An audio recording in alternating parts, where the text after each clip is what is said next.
Hey everybody, and welcome to Lex's World on another fun-filled Saturday.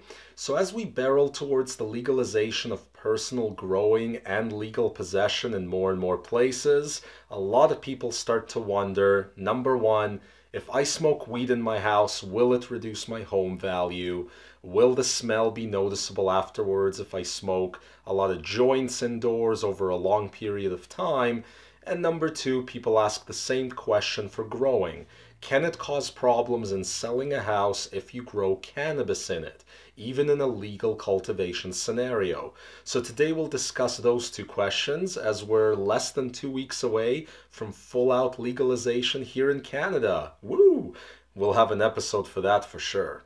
So usually both these questions are asked by people who either don't smoke a whole lot or have never grown before.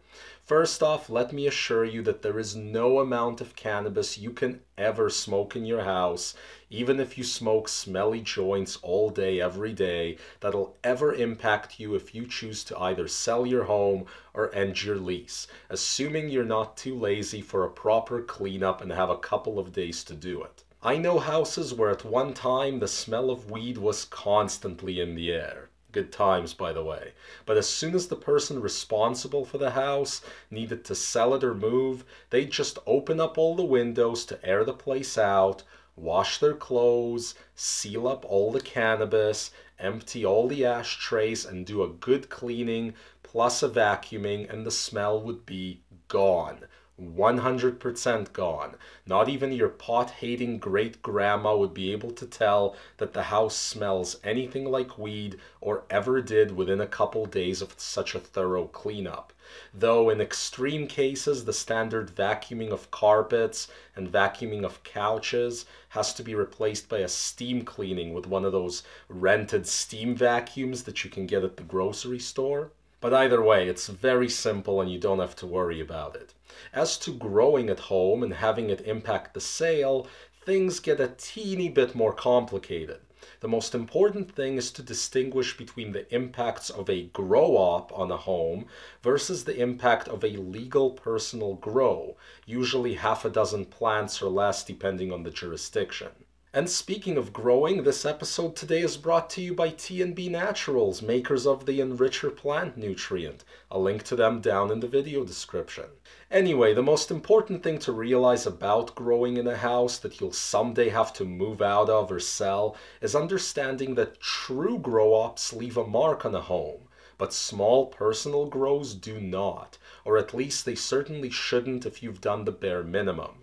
If you've ever been in a true Prohibition-era grow-op, as I have, you'll know that a lot of stuff is done to the house that it's in. There's intense heat, there's 24-hour-a-day smell that's often poorly ventilated and seeps into everything for a long time. There could be mold, there's wiring changes all over, there's faucets where there shouldn't be any, and on and on and on.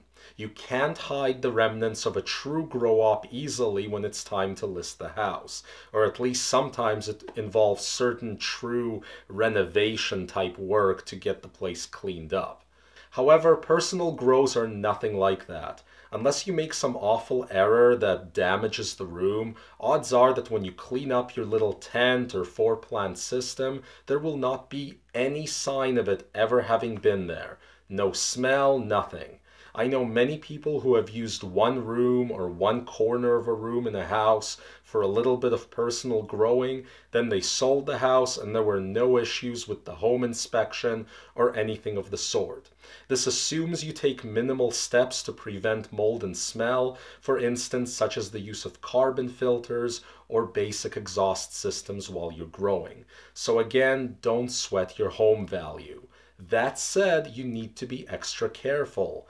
Do a double and triple take of a room to make sure that you've cleaned it up properly when you're all done. Depending on where you live, there could be all sorts of disclosure during sale requirements regarding growing any cannabis in a house, even legal cannabis.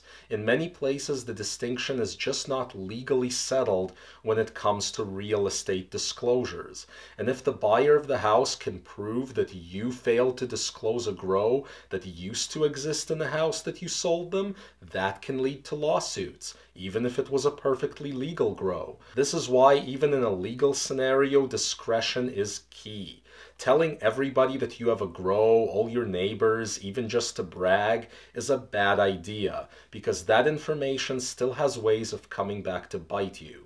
I'll link to a little bit more info about real estate disclosures in the video description for those of you that are interested, and I'll also link down there to my brand new Instagram account.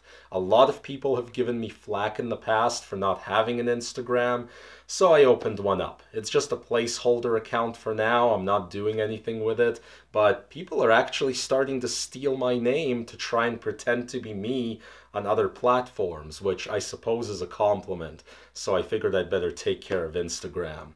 Anyway, that's the show for the day. Hope you enjoyed it. If you did, be sure to subscribe and hit that like button, and we'll see you all next time on Lex's World.